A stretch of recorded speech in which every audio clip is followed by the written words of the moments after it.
하나님의 말씀은 여호수아 6장 1절에서 14절까지의 말씀입니다. 저와 여러분이 한 목소리로 읽도록 하겠습니다.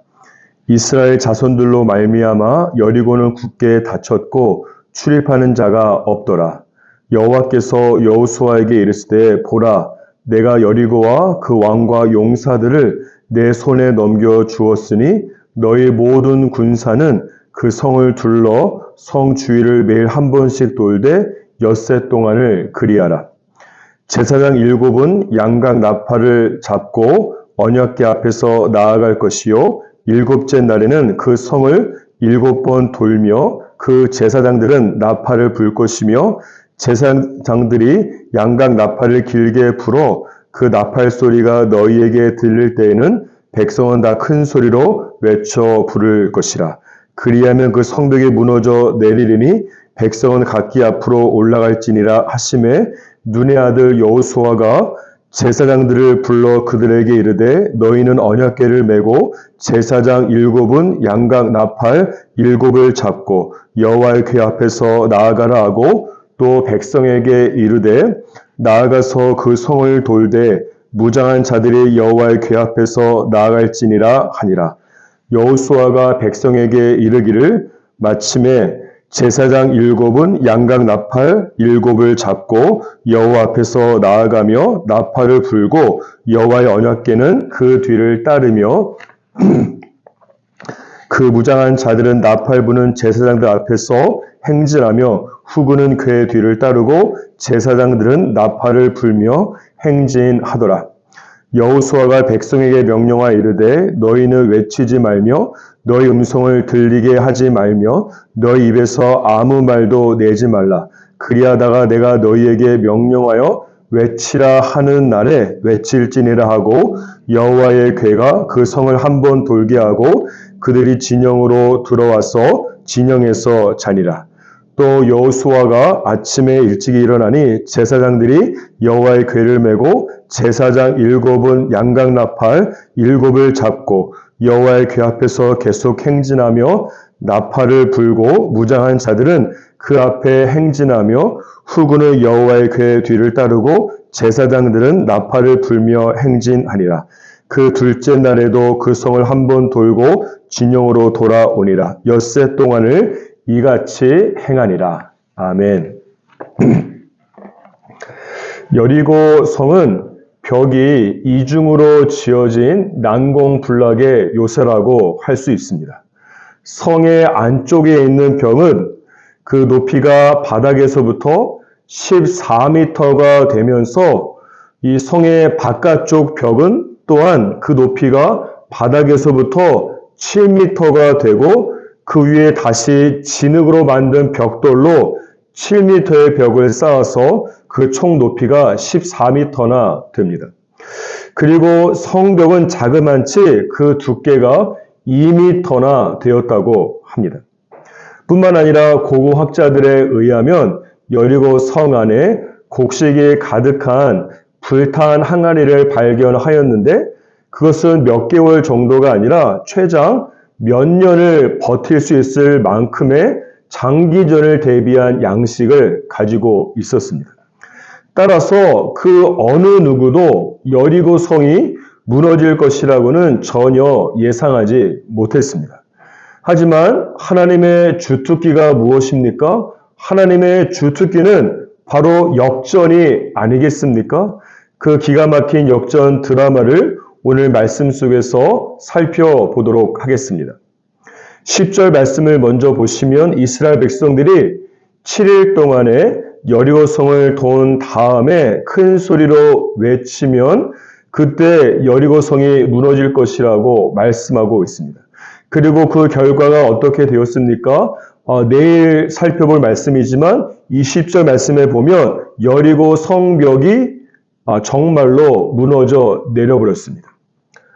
성벽의 높이가 자그만치 14m가 되고 성벽의 두께가 2m가 되는데 이러한 견고한 성이 이스라엘 백성들의 외침으로 인해서 그 앞에서 와르르르 무너져 내어버린 것입니다. 그 이유가 무엇이겠습니까? 그것은 이스라엘 백성들의 외침은 단순한 외침이 아니라 하나님의 말씀에 순종한 외침이었기 때문에 그런 것입니다. 사실 외침은 그냥 큰 소리에 불과합니다. 어떻게 그런 소리가 성벽을 무너뜨릴 수 있겠습니까? 따라서 우리는 여기서 한 가지 귀중한 영적 진리를 발견할 수 있습니다. 그것은 말이라고 하는 것은 말의 내용과 형식도 중요하지만 그 영적 영향력을 좌우하는 것은 그 말의 출처가 누구인가 하는 것입니다. 그렇기 때문에 말이라고 다 똑같은 말이 아닌 것입니다. 사람의 말은 단순한 공기의 진동에 불과합니다. 사람의 말은 귀에 머물 뿐이고 감동을 줄 수 있을지는 모르겠지만 진정한 삶의 변화는 이끌어낼 수 없습니다. 사랑하는 여러분 마음의 높이는 얼마입니까? 여러분 마음의 두께는 얼마나 또한 두껍습니까? 여리고성의 이 14m나 되는 높이는 사람의 교만을 말씀하는 것이고 여리고성의 2m나 되는 두께는 사람의 완고한 마음을 의미하는 것입니다. 사람이 보기에는 그냥 의미 없는 외침 같은 말이라고 할지라도 그 말의 출처가 하나님의 말씀이라면 그 말은 듣는 사람의 심장을 파고 들어가는 것입니다.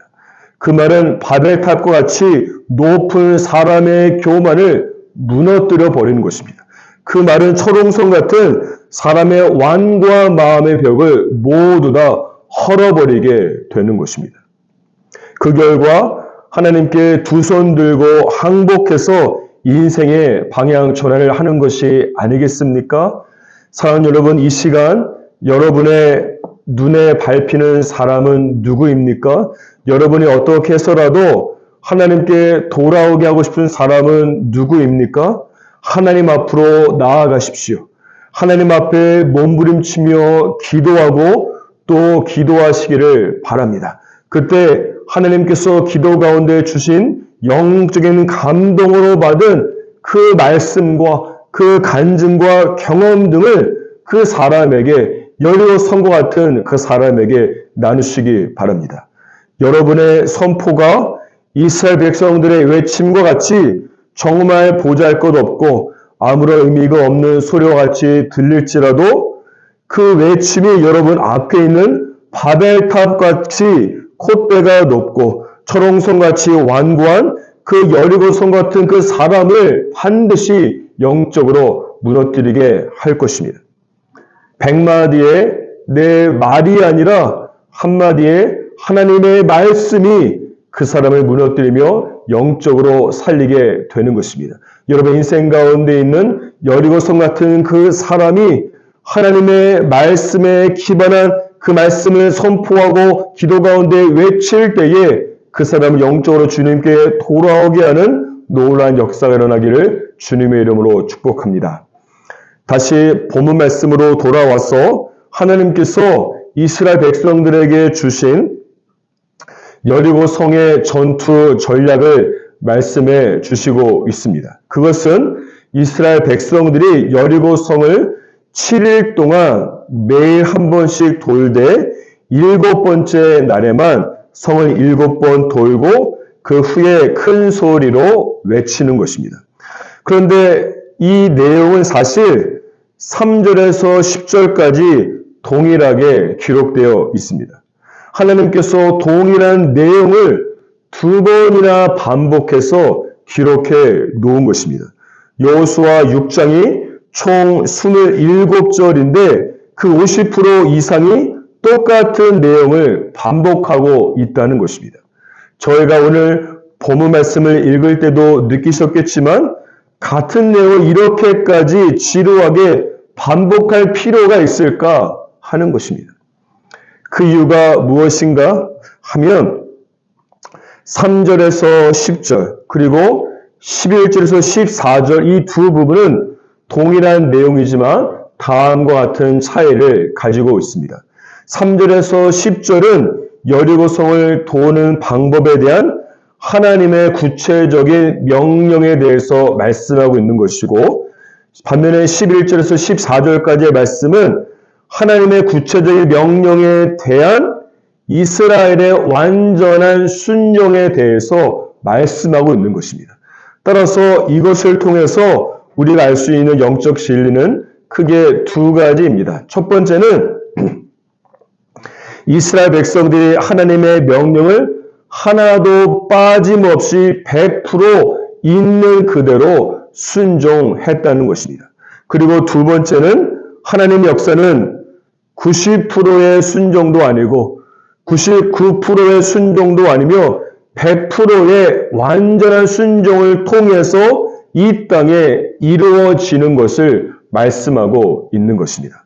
따라서 순종은 하나님의 역사를 이 땅에 이끌어내리는 영적인 파이프라인과 같은 것입니다. 히브리서 5장 8절과 9절 말씀에 보면 그가 아들이시면서도 받으신 고난으로 순종함을 배워서 온전하게 되셨은즉 자기에게 순종하는 모든 자에게 영원한 구원의 근원이 되셨더라고 말씀하고 있습니다. 따라서 이 말씀은 예수님의 순종에 대해서 말씀하고 있는데 주목해야 될 것은 무엇인가 하면 다른 사람도 아니라 바로 예수님께서도 고난을 통해서 순종을 배웠다라고 하는 것입니다. 사랑하는 여러분, 순종이라고 하는 것은 절대로 타고나는 것이 아닙니다. 순종은 예수님을 믿는다고 해서 자동적으로 생겨나는 것도 아닙니다. 순종은 하나님께 배우는 것입니다. 예수님은 고난을 통해서 순종을 배웠다면 오늘 본문 말씀에 기록된 이스라엘 백성들은 무엇을 통해서 순종을 배우고 있습니까?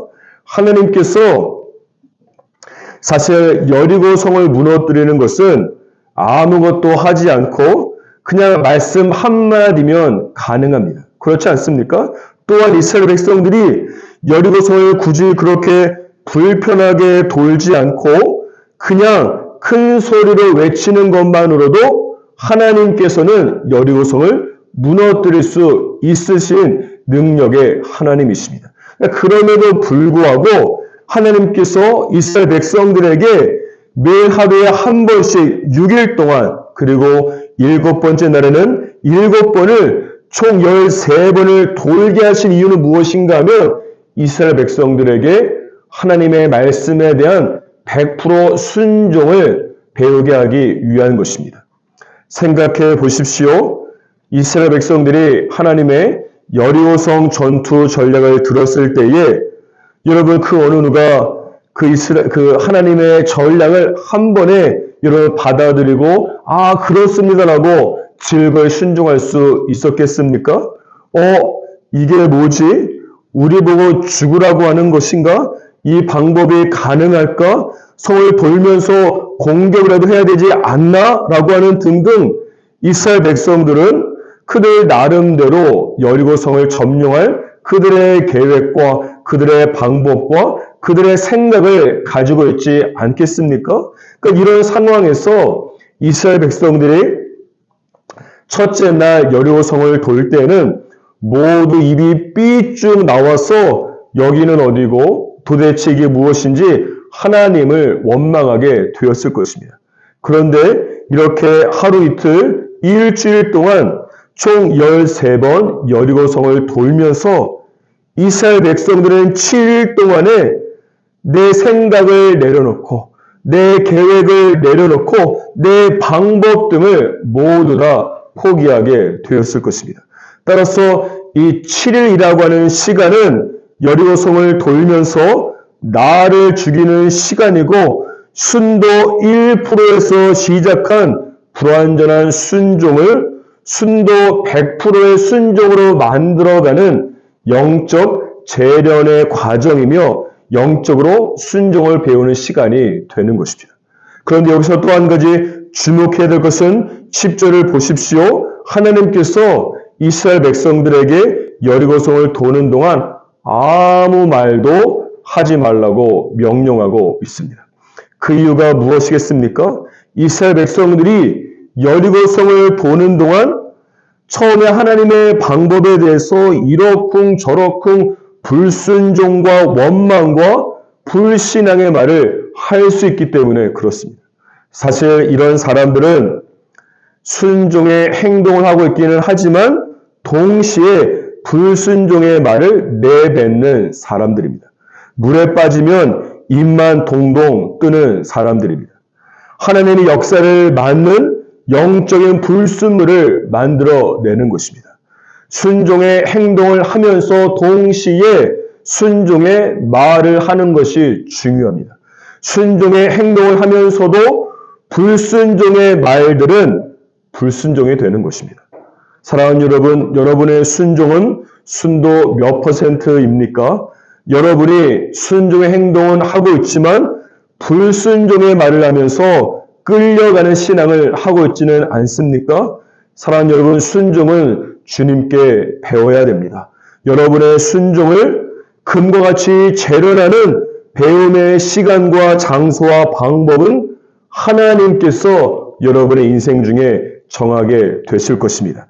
그때에 이러쿵 저러쿵 하나님을 원망하지 마십시오. 그때 입술이 툭 튀어나오지 않기를 축복합니다.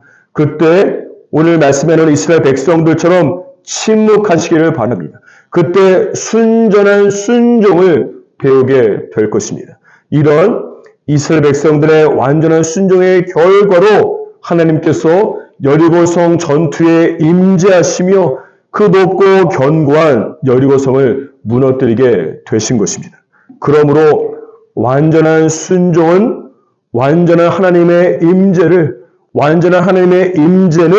완전한 승리를 우리 삶에 일으키는 놀라운 영적 능력이 그 안에 있는 것입니다. 따라서 사랑하는 여러분, 오늘날을 살아갈 때에 하나님께서 나에게 주신 감동의 말씀을 내 인생 중에 여리고성을 향해서 기도로 외치실 뿐만 아니라 하나님께서 나에게 주신 감동의 말씀에 대한 순도 100%의 믿음과 순종의 행동과 순종의 말을 통해서 여러분 인생 가운데 여리고성이 무너지게 되기를 주님의 이름으로 축복합니다.